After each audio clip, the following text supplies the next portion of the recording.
Bonjour à tous. Nous traversons dans notre vie des difficultés et malheureusement personne n'y échappe. Et puis il y a celles qui sont liées au fait même que nous sommes des croyants et que nous voulons l'exprimer, que nous voulons vivre avec des valeurs qui ne sont pas toujours les valeurs de notre monde. Et cela occasionne dans notre vie parfois des persécutions, des difficultés, des oppositions de la part de ceux qui nous entourent et parfois même des membres de notre propre famille. Alors mes amis, on a souvent entendu dire que Jésus nous a dit « si quelqu'un te frappe sur la joue droite, tends-lui la gauche ». Mais ça n'est pas le seul message de la Bible concernant les temps difficiles que nous pouvons traverser.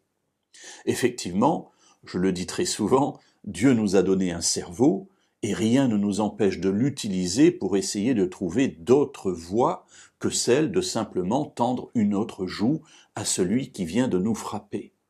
Et aujourd'hui, j'aimerais attirer votre attention sur une autre parole, dite d'ailleurs par Jésus également, sur ces temps particuliers et aussi sur une réaction possible face à cela. Alors, Jésus vient de parler des persécutions, du fait que dans une famille, le frère livrera son frère à la mort, le père son enfant, les enfants se soulèvent contre les parents, bref, un contexte très difficile. Et voilà ce que Jésus ajoute dans l'Évangile selon Matthieu au chapitre 10 et au verset 23.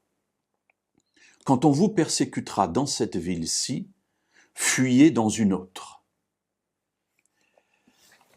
Alors, mais Seigneur, il vaut mieux insister.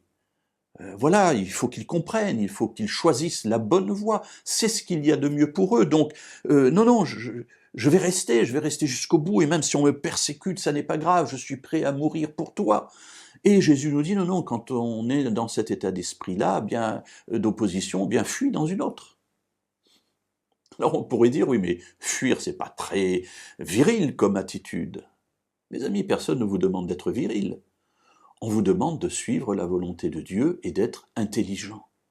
Si des personnes refusent de vous écouter, si des personnes sont violentes vis-à-vis de vous, si des personnes manifestent de manière évidente qu'elles ne veulent pas vous entendre et vous recevoir, pourquoi voulez-vous les obliger et aller contre leurs décisions? Mes amis, Dieu lui-même respecte notre volonté, notre libre arbitre. Et nous ne respecterions pas le libre arbitre de ceux vers lesquels nous nous tournons pour leur parler de la beauté qu'il y a de vivre avec Dieu, sous prétexte que c'est un bon message. Mais mes amis, nous devons les respecter. Et Jésus nous dit, mais personne ne vous oblige à être persécuté. Si vous ne pouvez pas fuir, supportez. Mais si vous pouvez fuir, mais prenez vos jambes à votre cou et fuyez. Alors vous voyez, mes amis, que très souvent nous nous trompons sur ce que Dieu peut nous demander. Oui, dans certaines situations, quand on nous frappe sur la joue droite, il faut tendre la joue gauche. Mais dans d'autres situations, si on te frappe sur la joue droite, eh bien, fuis dans une autre ville. Va-t'en, n'affronte pas, ne résiste pas au méchant, mais détourne-toi de lui et va vivre ailleurs. Alors, ça n'est pas toujours possible, bien entendu. Mais ici, de manière symbolique, Dieu est en train de nous dire aussi, n'insiste pas, la personne ne veut pas, respecte son choix et va, passe ton chemin. Mes amis, réfléchissons-y, parce que parfois, c'est la voie du salut aussi pour nous.